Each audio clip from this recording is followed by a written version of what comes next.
Airey. That's fine. We'll make do. You'll notice I'm coming to you right now from the Christmas war rooms. Because I woke up this morning and my city is on fire. And now, while most of the people at the Daily Wire live on the other side of the hill or they live a little east or whatever, I am directly in line with where the fire is just raining down like Sodom and Gomorrah on Hollywood. And so I sent out a couple tweets this morning, basically, I think the images of LA burning are what people think it's like to commute to the Daily Wire, just going down into the infernos and to hell, abandon all hope ye who enter here. I also pointed out that God does not paint with a terribly subtle brush. Because people got very angry about this on Twitter. They said that it was similar to when lefties claimed the hurricanes were divine vengeance for Trump. But it actually is a completely different joke. The point here is that Hollywood is figuratively burning itself to the ground. You've seen Harvey Weinstein. You've seen all of these major actors, celebrities, Kevin Spacey, heads of studios, agents. Everybody is being accused of sexual harassment. Ben Affleck, although you don't hear about that anymore because he's too valuable to Hollywood. And so it's all figuratively burning. And then God, with that little brush stroke, it makes it much more vivid because now it's literally burning to the ground. That's quite a relation between the symbol and the symbolized. So we will get into all of that. And they say that politics is show business for ugly people, which is true, that DC is Hollywood for ugly people. And if there's one ugly person who's succeeded in both, that would be Democratic Senator Al Franken of New Jersey. You remember he was on Saturday Night Live, and now he is professionally groping women in our nation's capital in the swampland. And so there have been these accusations bubbling for a few weeks now. They said, as people have been harping on Roy Moore in Alabama, they've said, what about Al Franken? Al Franken posed for photos, groping women, groping troops, grabbing people's derriere at state fairs, that sort of thing. And he's denied it. He said he's reflecting over Thanksgiving, whatever, but they haven't gotten him yet. Just today, that all changed. There are now 28 Democratic senators, his colleagues, people from his caucus, who are calling on him to resign. This is one day after John Conyers, who has been a United States representative since, I think, 1751. He's been around. He's been there since the Johnson administration. 15 men, 13 women who are his colleagues in the Senate are calling on him to resign. And so here is a live feed from Senator Franken's office this morning. I deserve good things. I am entitled to my share of happiness. I refuse to beat myself up. I am an attractive person. I am fun to be with. Daily Affirmation with Stuart Smalley. Stuart Smalley is a caring nurturer, a member of several 12-step programs, but not a licensed therapist. I'm going to do a terrific show today, and I'm going to help people because I'm good enough, I'm smart enough, and doggone it, people like me. Turns out that's fake news because people don't like Al Franken because he gropes women, I guess. And it isn't just that. I was showing this clip around today. People forget that he was on Saturday Night Live. They forget. Whenever I see Senator Franken trying to grill someone during Senate testimony or whatever, all I can see is Stuart Smalley. I'm good enough. I'm smart enough. I grope enough. And gosh darn it. But anyway, he very likely will have to resign now. And this is a trade. Do not think for 1 second that the Democrats have woken up and they said, we were wrong about sexual assault for so long.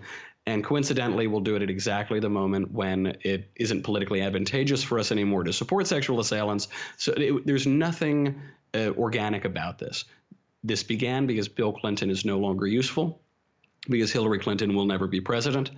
And there have been these allegations bubbling up, but they know they can only go after Roy Moore. And Roy Moore, by the way, it's not about Roy Moore. It's not about this Alabama Senate seat. This is all a proxy for Donald Trump. If we can get Roy Moore on these decades-old allegations about bad things with women, then we can bring it all the way up to Donald Trump. If we can get them to crack on Roy Moore, we can get them to crack on Donald Trump. But oops, we can't have any credibility on those issues if we don't get rid of John Conyers, if we don't get rid of Bob Menendez, if we don't get rid of Al Franken. They've already had to deal with Anthony Weiner and the myriad other politicians who have been accused of improprieties with women. Now, there is a trade that's going on.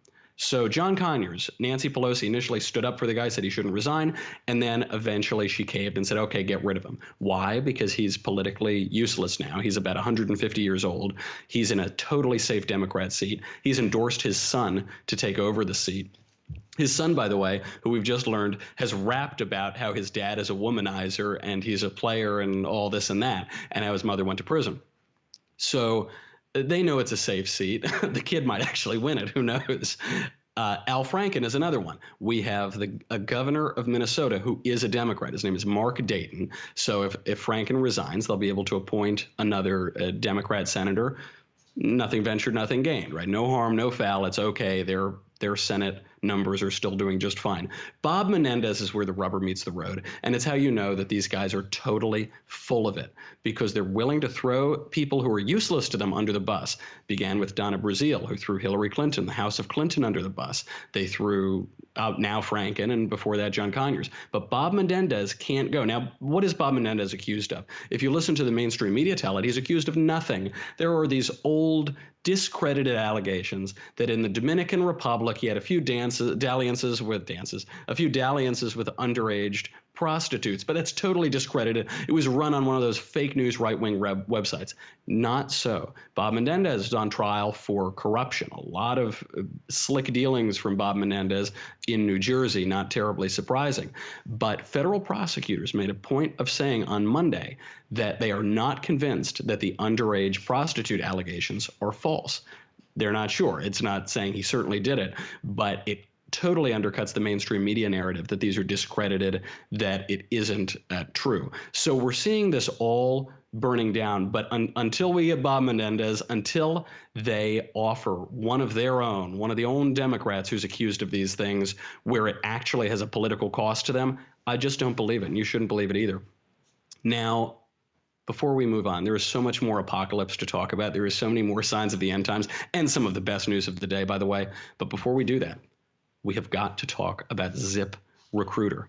So I'm here. It's very nice. I'm cozy here today, and I'm sipping on my cup of cocoa fefe, and I'm by the Christmas tree and wearing my pajamas or whatever. But I'm actually going to say some good things about the Michael Knowles Show and the Daily Wire staff for a change, because they managed to throw this all together and fight back the blazes that are burning in the hills right now so that we could do this show. It is very important to hire good people. And if you're in need of great talent for your business, but you're short on time, you don't have to get lost in a huge stack of resumes and headshots. Since we're coming from Hollywood, and since we're apparently in the final days of Hollywood here, I can tell you this whole town is basically based on a group of people bringing stacks and stacks of headshots and resumes to offices. And then people are specifically hired to take those headshots and resumes and throw them out without anybody who can make a personnel decision looking at them. They're just useless. It's an old way of doing things. It's too time intensive. You don't have to do it.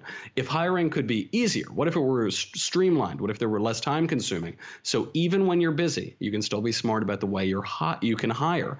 Now, quality hires keep your business moving forward, and it can take a lot of time to find a good candidate, but ZipRecruiter is different. That's why you have ZipRecruiter. With ZipRecruiter, you can post your job to over 100 of the web's leading job boards with the click of a button, just one click. You can rest easy knowing your job is being seen by the right candidates. I frequently talk about this. I'm a millennial. If I can't do something with one click for not very much money or free, sitting in a chair, I don't want to do it. And that's why ZipRecruiter makes it so easy. It puts its smart matching technology to work, actively notifying qualified candidates about your job within minutes of posting, so you receive the best possible matches. Sometimes you post a job out there and then you just wait and nothing happens. That's because the job is out there, but the talent aren't being notified that it's available. ZipRecruiter makes that happen. Unlike other hiring sites, it doesn't depend on the right candidates to find you. It finds them. You can even actually get a start on the interview process by adding some screening questions to your job post to help identify qualified candidates. When we were hiring Marshall, if we had only done this, if we'd ever said, have you ever been committed to insane asylums and walked around muttering on the sidewalk, we would have avoided a lot of headaches, folks. I'm just telling you, it's a really important aspect of it. Now, there is no wonder that 80% of employers who post to ZipRecruiter get a quality candidate through the site in just 1 day, 24 hours. That is pretty covfefe. So the easy-to-use ZipRecruiter dashboard lets you manage hiring. ZipRecruiter is the smartest way to hire. Find out today why ZipRecruiter has been used by growing businesses of all sizes, all industries. Find the most qualified job candidate with immediate results. And right now, my listeners can post jobs on ZipRecruiter for free. That is a price I can afford. For free. Just go to ZipRecruiter.com/MKS. Do you know what that stands for? That's the Michael Knowles Show. ZipRecruiter.com/MKS. One more time to try it for free. Go to ZipRecruiter.com/MKS. Now, there was a lot of hand wringing, especially on the right, when we were going to hire a president in November of 2016, and we were all very nervous that President Trump would not keep any of his promises. He wasn't a real conservative. We hadn't seen him exhibit conservatism or right-wing views in his life. One of the promises that he made, he was very insistent on this, was to move the capital of Israel, or rather to recognize Jerusalem as the capital of Israel, and to move the U.S. Embassy to Jerusalem. Now, with Gomorrah on the sea by fire, with Washington, D.C. in the swamp imploding, the most prophetic news of the day is that Donald Trump made good on that promise. Here is President Trump on the campaign trail. We will move the American embassy to the eternal capital of the Jewish people, Jerusalem. When he said it, I didn't believe it either, by the way. I didn't think it would happen because Republicans have campaigned on this for years. Ever since, after the Gingrich Revolution, after the big Republican wins in the House in 1995, they passed the Jerusalem Embassy Act. What does it mean? It means what it says. They decided that they would move the U.S. Embassy from Tel Aviv, where all of the embassies practically are in Israel, to Jerusalem, to recognize Jerusalem as the eternal city and capital of the Jewish people and of Israel. Now, the problem with this is that Palestinian Arabs claim the city for themselves, and that's where we see the Palestinian-Israeli conflict.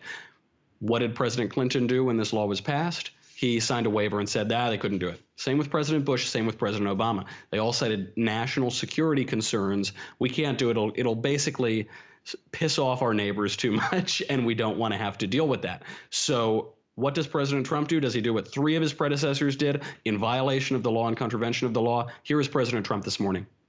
Therefore, I have determined that it is time to officially recognize Jerusalem as the capital of Israel. While previous presidents have made this a major campaign promise, they failed to deliver. Today, I am delivering. He's delivering. That's what he does. He's the deliverer. And not just that, there were some reports before that Donald Trump would recognize Jerusalem as the capital of Israel, but not move the U.S. Embassy. So you kind of get all the nice press releases, but it doesn't have much of an effect. Even that, by the way, would have been an act of moral courage. But he didn't do that. He followed through with the concrete action. You would always hear on the campaign trail Donald Trump say, well, I build things. I'll build a wall. I'm very good at building things. He would always use concrete examples. Low energy Jeb, Lion Ted, Crooked Hillary, right? These graphic, vivid examples. And it's how he makes his rhetoric so effective, even Make America Great Again. It's very concrete. It creates an image in your mind. And that's what he's doing here. It would be very un-Trumpy. It would be anti-Trumpian to say Jerusalem is the capital of Israel, but we're not going to move the embassy. He has to follow through with that concrete action, and that's what he did. More than I expected, more than a lot of commentators expected. This is an act of real political courage and moral clarity. For people say that Donald Trump has no moral vision or no ideological vision of the world, it's hard to say that now. This was a difficult act. There was no reason that he had to do it. He easily could have gotten away without doing it. It runs a lot of risks by moving the embassy to Jerusalem, but he understood that it's the right thing to do, and it sends a clear moral message to the world, and it's a reassumption for the world of American moral leadership. So much of what you heard during Barack Obama's era was the United States apologizing for crimes that it didn't commit, and that the West, by the way, didn't even commit. As he's talking about Islamic terrorism, he starts talking about the Crusades, one as if the First Crusade were some bad war that the West should apologize for, which it wasn't. And two, as though a war that happened 1,000 years ago or 800 years ago is morally equivalent to what's happening today, that it's as politically relevant as it is today. And Donald Trump isn't doing that. So I guess the real sign of the apocalypse, we have Hollywood burning. That might be it. We have the American embassy being reconstructed in Jerusalem. Maybe that's it. But Donald Trump being the voice of moral clarity in the world is probably the primest example that we're in the end times. And bring it on. That's not so bad. With that, I think we should bring on our panel. But before we bring on our panel, I've got to tell you, we have a good panel today. We have Loren Cooley from the Washington Examiner. That's a real journalist. That's not just a fake news journalist. And we have Jacob Airey. But before that, we got to talk about Ring. Ring's mission is to make neighborhoods safer. Today, over 1 million people use the amazing Ring video doorbell to help protect their homes. Ring knows that home security begins at the front door, but it doesn't end there. So they extend that same level of security with their Ring floodlight cam. You know this, when you go to rob somebody's house and then the light goes on and then you scurry away and decide to confess your sins and really take a hard look at your life, it's because of that floodlight. Now, what Ring does is it puts a camera in there. So even if someone comes up and steals your floodlight, it's already uploaded to the cloud, and you can see who did it. You can access it from anywhere. It really is the future. In the old days, we used to have neighborhood watches to keep communities safe. Now, Ring is the way to do it. It's so much easier. I think neighborhood watches are a thing of the past. This is how you do it. You could be anywhere. You could be at work. You could be on the beach. Someone rings your bell. You can get a video feed right to them. You can talk. You can see what's going on. You can make sure they're not trying to do you any harm.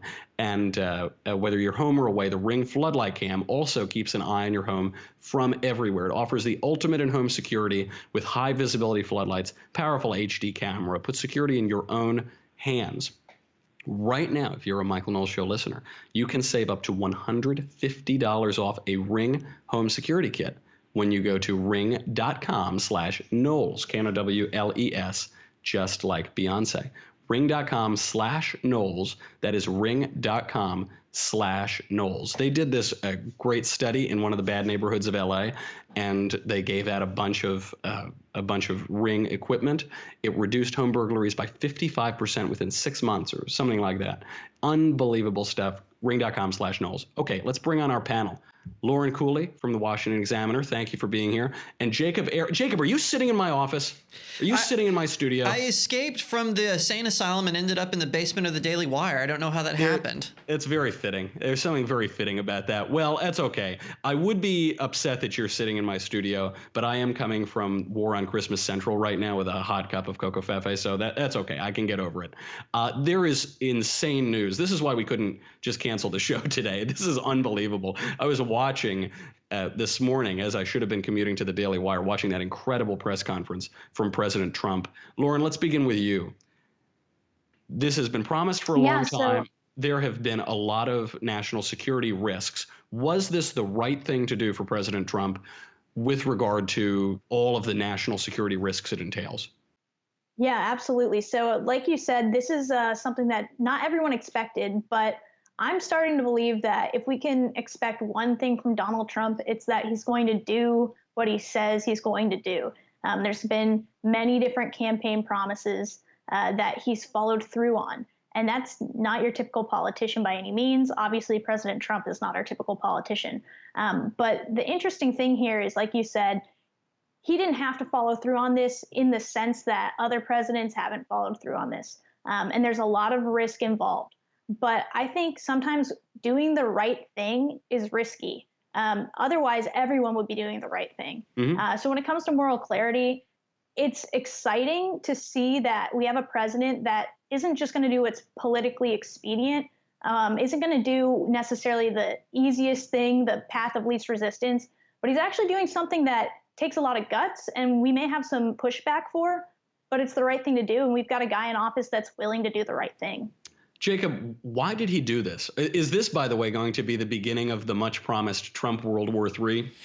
He causes World War III by making our friends over in the Middle East very angry at us? Or is there some political motive that's going on here? Why this move? Why now? Why is he the president to do it after 20 years? I think he wants to make history. That's why I think he's doing it. I'm not saying that his motivations are bad. I think they're very well intentioned, but I honestly do think that he's doing this because, hey, I'm going to be that president, that Republican president who actually kept that promise. And now he's in the history books. He's the first U.S. president to recognize Jerusalem as the true capital of Israel. Now, as far as the starting World War III, I think we're going to see a lot of virtue signaling from the left, and we might get some blowback from radical Islamists, but I honestly think that as far as World War III is concerned, I don't think that's going to happen. I think we're going to see a lot of pushback, but outside of that, no real international damage outside of some UN delegates just grandstanding on it. That's the only reason the UN exists anyway, is just for bad people to grandstand. But I do think also these stories are related. The story, maybe not the fire might just be unrelated, but all of the sexual assault reckoning happening on the left and President Trump doing very well in office. I think there's no coincidence that the reason they're ramping this up, the reason they're willing to claim Al Franken's scalp and John Conyers' scalp and really reckon with these issues is that they have to run on this in 2018 and 2020. Donald Trump is doing too well. I think they were banking on running on Trump doing a terrible job, crashing the economy, starting trade wars, starting World War III, but it just isn't happening. The economy is growing very strongly. He was able to get this major legislative win with tax reform. He's ably handled foreign policy. He's really had political courage even as a Republican. Yeah, obviously we see this with the Jerusalem embassy move, but he's done a decent job of wrangling. Massive deregulation, kept his promise on originalist judges, is packing the courts with his judges. So they're not going to be able to run on that. They just have to hit him on sexual assault claims or whatever. Loren, is that going to work? Are they going to be able to drag these girls from 30 years ago back up? Are these allegations, if they fire Franken and they fire Conyers and reclaim the moral high ground, are these allegations enough to win in 2018 and 2020? I don't think they are, and here's why. I'm going to tie the Israel embassy move into this sexual assault conversation. So the left has done a great job trying to say that Republicans and conservatives have lost the moral high ground, and they keep hammering an issue long enough. Some of the religious conservative base may start to believe it, may start to lose faith in the president. But by actually doing something so bold with Israel, with our foreign policy when it comes to, our greatest ally, which has a lot of historical and biblical context and means a lot to social conservatives, I think this foreign policy move and win actually helps him regain moral high ground despite all the claims with sexual assault having to deal with President Trump in his past. Because there is also a world in which I can totally believe voters saying, you're throwing out these allegations from 40 years ago, and they might be true, they may not be true. If they're true, I feel bad for the victims, but my political priorities are bigger than unsubstantiated allegations. I could see that happening. It might be their best shot, though. Jacob, where does this end? Does it end? Are they going to end right before they get Bob Menendez? Is it going to topple over into Bob Menendez? Is it going to bring down the entire United States Senate? Sexual impropriety is a job requirement of politics, basically. What is the end game here? Is it just, are we all going to be sitting around looking like the disgusting fallen sinners that we are? Well, I think so. And quite frankly, here's what's happening. All this finger pointing, like, oh, this Republican did this, but this Democrat did this. Just wait. They're going to go into Christmas recess, and all of a sudden the finger pointing stops if Al Franken and John Conyers resigns. Now, if they don't, that might be a different story. But I think that, if Moore gets elected, then and he doesn't get censured, then the finger pointing will continue. Those three. But if those three things become unraveled, then I think all of a sudden it'll just die down. And all the sexual harassment finger pointing that's done by these politicians, we won't hear about it anymore because, like you said, it's almost a job requirement for a senator to have some weird fetish that we have to hear about. That is true, and I don't want to hear about them. No, let's hope it dies out after Christmas and the bad guys just resign or go away. I do not want to hear about it. Okay, we have much more to talk about. Speaking of President Trump being right and surprising all of us, turns out he was coincidentally right about terror threats in the United Kingdom against the government of Theresa May. We also need to talk about a woman marrying her chandelier and the future super race of human mice. But before we can get to any of that, I have to say goodbye to Facebook and YouTube. You're going to have to leave my living room, the Christmas war rooms and headquarters for the war on Christmas. You can't sip on any more cups of Coco Fefe unless you go to dailywire.com right now.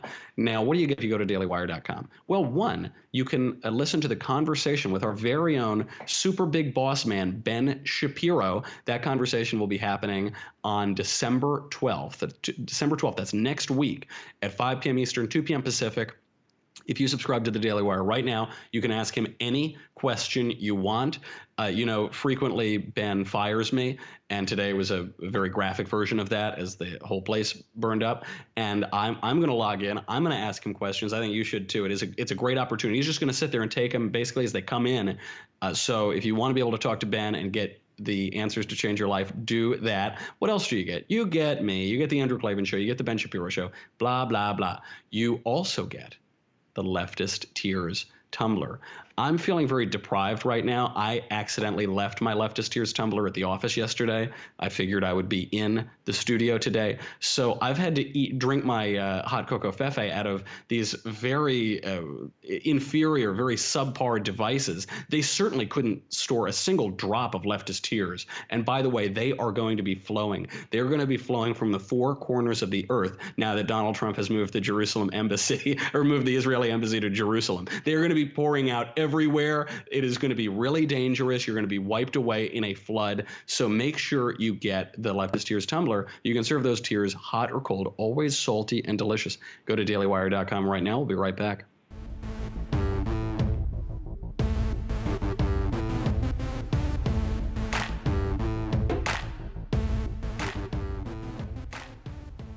More great news. There is more great news coming out of this news cycle somehow. So you might have remembered a week or two ago, Donald Trump retweeted Britain First, this very far-right group, Muslim videos of Muslims doing bad sorts of things. And he got in a lot of trouble for this. And actually, the Tory Prime Minister of the UK, Theresa May, criticized Donald Trump for doing it, said he shouldn't have done it and it was bad and unhelpful. So Donald Trump responded to her and said, Theresa May, don't focus on me. Focus on the destructive radical Islamic terrorism that is taking place within the United Kingdom. We are doing just fine. Now, at the time, why are you antagonizing an ally? There's no reason for this. We've just learned that Theresa May was almost assassinated by Islamic terrorists recently. An Islamist man was planning to blow up 10 Downing Street, the center of the UK government, before his plot was foiled by British intelligence. Loren, does Donald Trump just keep accidentally being right about these things? What can you tell me about this plot? So I think Donald Trump, in a sense, is accidentally right in the sense that he knows there's a threat in the UK, specifically when it comes to Islamic terrorists. So is the video accurate of what it was reported was depicted? A lot of people said no. President Trump watched it. He thought that it depicted a broader issue going on in Europe. Obviously, he has his finger on the pulse. He understands that there is an issue going on there. So I actually equate this kind of to liberal journalists. Their worldview is that President Trump is absolutely terrible. And so they'll jump to conclusions and report fake news because they hear a rumor and they're like, that makes sense to my worldview. That makes sense. I'm going to publish it. It has to be true. And it's not. So in the same way, these videos, not necessarily accurate, not necessarily factual, but it meets Donald Trump's worldview, and that's that Islamic terrorism is becoming more and more rampant in the UK. And so when he retweeted those videos and that information, it may not have specifically been accurate, but it fits the worldview of Donald Trump, and I think his worldview is very accurate in the broad scheme of things. This does happen on both sides. Both sides, the left and the right, I'm perfectly willing to admit, when we hear some information that confirms our suspicions about the world, we're more likely to run with it. Even if the evidence isn't there, we're more likely to say, well, this isn't true, but it confirms the greater truth. I see that happening on the left all the time. It does happen on the right as well. Jacob, what is the threat here? How does Europe deal with this? Obviously, Europe is going to deal with Islamic terrorism and has Islamic threats that are different than the United States does. How do they mitigate the risk, and what does this have to do with all of the other European politics we've seen this year? The Brexit, the pushing back against diversity throughout the United Kingdom. Well, first of all, I think they need to get a handle on their immigration crisis, because right now, especially you see in Germany and France, they're trying to censure places like Austria, the Czech Republic, Poland that are putting in place stricter migration policies. And so they need to deal with that first, because that is where the threat is coming from. They're just having open borders, and so they're not vetting any of the immigrants. And there are good immigrants coming in, but there's also, as we see with some of the incidents in Paris and in Belgium, Brussels, we're seeing these terrorists slip in. And so that's what they need to do right off the bat. Now, are they willing to do it? Well, Angela Merkel seemed to hint that she might be realizing, oh, maybe this was a bad idea. So I think that's where they want to start. And I think as far as Brexit was concerned, I think that was more of a reaction to the British wanted to stay British. The British don't want to be French. Those terrible racists. I can't believe the English want to stay English. Yeah, exactly. Outrageous. Exactly. They're like, we don't want to be French. We don't want to be Germans. We want to be English. So I think that was more of a reaction to, we want to keep our culture, as opposed to reaction with how the EU is handling Islamic immigration into the continent. Absolutely. And I actually want to talk about this a little more, but we might have to do a separate show on it, because there's much more important news and another sign of the apocalypse. A woman is marrying her chandelier. A woman named Amanda Liberty, well named, 33 years old, says she will soon marry a chandelier that she bought online. She described how she kisses and cuddles the antique, which is 57 years older than she is. She says that she is emotionally and, get ready to cringe, sexually gratified by the chandelier. Loren, isn't this illegal? Isn't this an example of prostitution? Isn't this trafficking? She purchased her soon-to-be spouse. Yeah, well, I don't know how that works with an inanimate object, but what I will say is this. The fact that we validate this and say, congratulations on your, upcoming nuptials to a chandelier, just shows that we're starting to really accept mental health issues as not only the norm, but as like something to celebrate and encourage.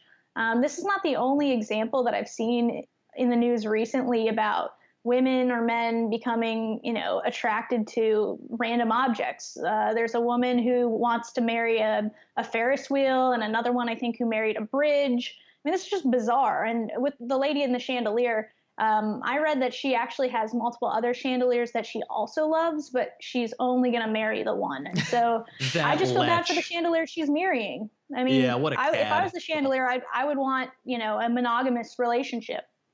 I guess she's polyamorous. I guess she has a whole harem of lamps and like flash bulbs and things like that. We actually do have a clip of the woman with her beloved. Oh, no. Oh, yes. Oh, no. Oh, yes, yes. I've been burnt by you before. That looks like sexual assault to me. She was clearly saying, oh, no. And he said, oh, yes. Oh, no. Oh, yeah. That is no good. That's going to be the next Hollywood story to follow, is Lumiere from Beauty and the Beast. Really awful. Now, Loren pointed out, we are indulging these delusions and these mental illnesses. But Jacob, how far back does this go? It seems to me that the purpose of indulging a woman who has a sexual fetish to be sexual with inanimate objects, which I believe qualifies her to be a U.S. senator, if we indulge that only mainstreams the problem. It only enhances the problem. There was a woman earlier this year who married herself. She had a ceremony with a mirror, and she married herself in front of friends and family. How far does this go? If we're going to say, no, clearly it is not marriage if you are hugging your light bulb, that is clearly not marriage, then aren't we just hateful bigots? Doesn't that undo so much of the argumentation and so much of the logic behind redefining marriage, not just to include same-sex monogamous couples, but to include polygamous couples, polyamorous couples, incestual relationships? If we yell at the lady and we tell the lady who's marrying her Lumiere that it isn't marriage, doesn't that undo all of the logic of our progressive period? Yes, and I think that's why you see some of these far left hacks going for it. And I want to know who these ministers are that are marrying these people. I mean, if they should be defrocked immediately. They're just as crazy as this woman marrying her lantern or her chandelier or whatever this is. But I'm sure they're Unitarians or Jesuits or something. Could be. I just to your broader point, yes, I think that this thread, because they've realized, the left has realized they've opened this Pandora's box and they don't know where it's going to end, because right after the Supreme Court declared that homosexual marriage was legal, the first thing was the radical Mormons said, hey, we're next. We want to have our marriages to our four wives. So I think that I do think that that's why we're not seeing as much of a pushback. That's why, there used to be when people would do this crazy stuff, it would be all over the news. Now you barely hear about it. It's, you might hear it on some oddball news outlet, but now it's been kind of quiet because they know once they pull that string, they have to close the Pandora's box. Plus, the left has made all of these things so unfunny that this is obviously hilarious. A woman is marrying her chandelier. I feel bad for her. She clearly has some mental illness, but the act itself is very funny. Drag queens are funny, but the left makes them so solemn and so unfunny. We have to treat it very seriously and, oh, yes, I feel my heart is bleeding or whatever. Loren, is there going to be any sort of cultural shift backward? We've seen Donald Trump using humor to point out the absurdities of political correctness, the absurdities of the culture warrior left. Is there going to be any push backward when it comes to marriage or sexual morality, or are we just living in decadent times here to stay? Actually, I think that it used to be the left was so progressive and pushing the boundaries, but today the real rebellious counterculture is the right. It's conservatives. And so studies actually show that generations even younger than millennials, so kids that are in high school and starting college now, actually kind of find an appeal to conservative values, traditional social values in a sense, because it's cool to be different. It's cool to push the boundaries. And obviously the Hollywood left, the culture across the globe at this point is so liberal in not in just the sense of freedom and the ability to do things, but liberal in the sense of just wacky craziness, accepting mental illness, these things. I think we will see a shift back, not necessarily for the morality of it, but I think just because if you push too far, you almost push into the other side. Nothing says cool guy like cardigan sweaters and parted hair and sockless loafers. I know, I'm with you. We're the new punk, man. It's great. So speaking of mental illness and the future of humanity and the apocalypse, I think we've reached the end. We've officially reached the end, which is that the National Institutes of Health have now used your taxpayer dollars to create, quote, humanized mice implanted with tissues taken from aborted babies. Jacob, my first question, is there any way to make that more horrifying? That's like the most horrifying thing I've ever heard. Well, I want to know why they didn't use turtles, because I would like to see a real incarnation of the Teenage Mutant Ninja Turtles. But to your point, no, this is the humans playing God, and whenever humans play God, we always screw it up. It always leads to chaos. And so I think for one thing, I want a refund. I want all the money back that they spent on this ridiculous project. It's not worth it, and it's going to have dire consequences, because then right now they're using aborted fetuses, right? Well, next what if it's a live person? What if it's a person in a coma who could potentially wake up? I mean, when are we going to draw the line of when can we farm these parts, these human body parts? I donate Marshall if it is for science, and I am willing to donate my producer Marshall. It will further the human race. It will further scientific progress. And thank you for your sacrifice, Marshall. They are using a human bone marrow, liver, and thymus in these animals. So it's not the brain yet. It isn't like a poor little human brain in a rat saying, like, kill me, kill me. But for decades and decades, the primary battle in bioethical debates has been abortion.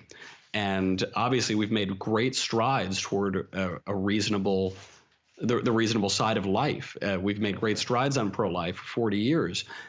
Leon Kass, the president's philosopher, the head of President Bush's Council on Bioethical Inquiry, is a bioconservative, and he's predicted these things, that cloning would become the next great debate, that hybrids and chimeras would be the next great debate. Loren, I notice we've missed the debate. They're just funding this stuff with taxpayer money without asking us. Is this now going to take over abortion as the real bioethical issue, or are Americans going to say, ah, well, who cares? You can keep funding it. I don't really understand what it is anyway. Well, I think if you ask most Americans, they would say humans are humans and God is God. Humans are not God. And so why would we be, dabbling in this? But I do think it's a little more tricky. It's a little more difficult to understand than the concept just of abortion. So it may take a while for people to wake up to it. But I kind of equate this with the artificial intelligence debate. Obviously our supercomputers aren't being hybrid meshed with humans, and there's not that debate of when do you take human DNA away from someone, whether they're an organ donor or if there's somebody who is just in a coma. There's not that debate, but at the same time, these are the things where we have to actually think about it and say, are we going to be successful bridging these mice humans, and are they going to become superheroes or supervillains? I mean, it's something far down the line, but it's not ridiculous to be talking about. But I do think we've missed the debate. We're already paying for it, whether we like it or not. It does sound ridiculous, though, when you think of like an evil mouse with a mustache and a cape flying around with a human brain or something. But it is around the corner.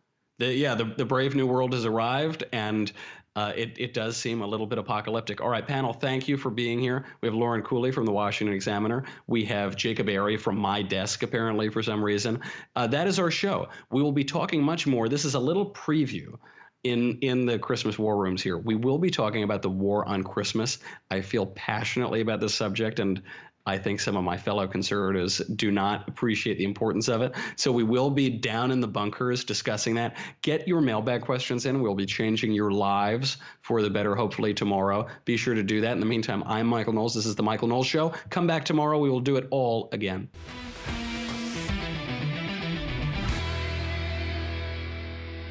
The Michael Knowles Show is produced by Marshall Benson. Executive producer, Jeremy Boring. Senior producer, Jonathan Hay. Supervising producer, Mathis Glover. Our technical producer is Austin Stevens. Edited by Alex Zingaro. Audio is mixed by Mike Coromina.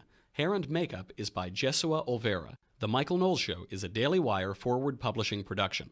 Copyright Forward Publishing 2017.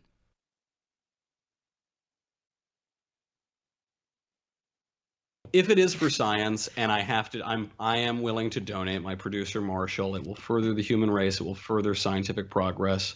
And thank you for your sacrifice, Marshall. Thank you, panel, for your input. It was fantastic. So good. And now it's time for me to put on my Rachel Maddow glasses and give you my final thoughts. President Trump showed real moral courage today by officially recognizing Jerusalem as Israel's capital. Will it affect him in the long run with the fake news? I don't think so. I think this is a Make America Great Again moment. Well, that's all the time we have for today. I'm Jacob Airey, and this is The Jacob Airey Show.